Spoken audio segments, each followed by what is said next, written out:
ഈശോ മിശിഹായ്ക്ക് സ്തുതിയായിരിക്കട്ടെ.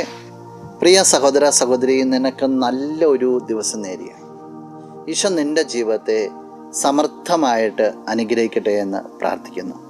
വിശുദ്ധ മർക്കോസ് അറിയിച്ച സുവിശേഷം 16-ാം അധ്യായം 17-ാം തിരുവചനം ഇങ്ങനെയാണ് പറയുക: വിശ്വസിക്കുന്നവരോടുകൂടെ ഈ അടയാളങ്ങൾ ഉണ്ടായിരിക്കും. അവർ എൻ്റെ നാമത്തിൽ പിശാചുക്കളെ ബഹിഷ്കരിക്കും, പുതിയ ഭാഷകൾ സംസാരിക്കും.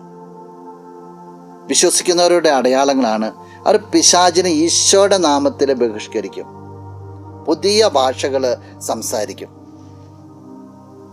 ഈശോയിൽ എന്തൊക്കെ ശക്തിയാണോ നിറഞ്ഞിരുന്നത് ആ ശക്തികളൊക്കെ വിശ്വസിക്കുന്നവരിലേക്ക് കടന്നു വരുന്ന പറയുക.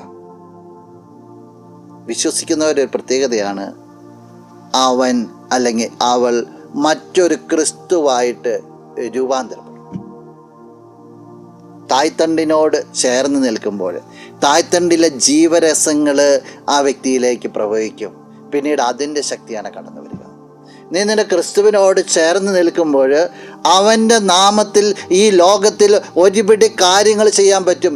രോഗികളെ സുഖപ്പെടുത്തുവാനായിട്ട് പറ്റും, പിശാചുക്കളെ ബഹിഷ്കരിക്കുവാനായിട്ട് പറ്റും, ഉത്തരമില്ലാത്ത ചോദ്യങ്ങൾക്ക് ഉത്തരം കൊടുക്കുവാനായിട്ട് പറ്റും, മറ്റുള്ളവരെ ബലപ്പെടുത്തുവാനായിട്ട് പറ്റും, മറ്റുള്ളവർക്ക് പ്രചോദനം കൊടുക്കുവാനായിട്ട് പറ്റും, മറ്റുള്ളവരെ ക്രിസ്തുവിലേക്ക് അടുപ്പിക്കുവാനായിട്ട് സാധിക്കും.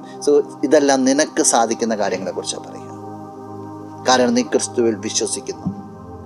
ഇത് നിനക്ക് സാധിക്കുന്നില്ലെങ്കിൽ അതിൻ്റെ മറുപുറം കൂടി ചിന്തിക്കണം. നിനക്ക് അത്രത്തോളം വിശ്വാസമില്ല, അല്ലെങ്കിൽ നിൻ്റെ വിശ്വാസം ഇനിയും ആഴപ്പെടുവാനായിട്ടുണ്ട്. ആഴമേറിയൊരു വിശ്വാസം പ്രിയ സഹോദര സഹോദരി നിനക്ക് ഉണ്ടായിരിക്കട്ടെ. നമുക്ക് പ്രാർത്ഥിക്കാം. കണ്ണുകളടച്ച് കരങ്ങൾ കൂപ്പും. നല്ലവനായ കർത്താവേ, നിന്നെ അങ്ങ് സ്തുതിക്കുന്നു, ആരാധിക്കുന്നു, മഹത്വപ്പെടുത്തുന്നു. നിന്റെ നിറസാന്നിധ്യത്തെ നന്ദിയോടുകൂടി ഓർക്കുകയാണ്. ഈശോ ഈ വ്യക്തിയെ അനുഗ്രഹിക്കണമെന്ന് പ്രാർത്ഥിക്കുന്നു.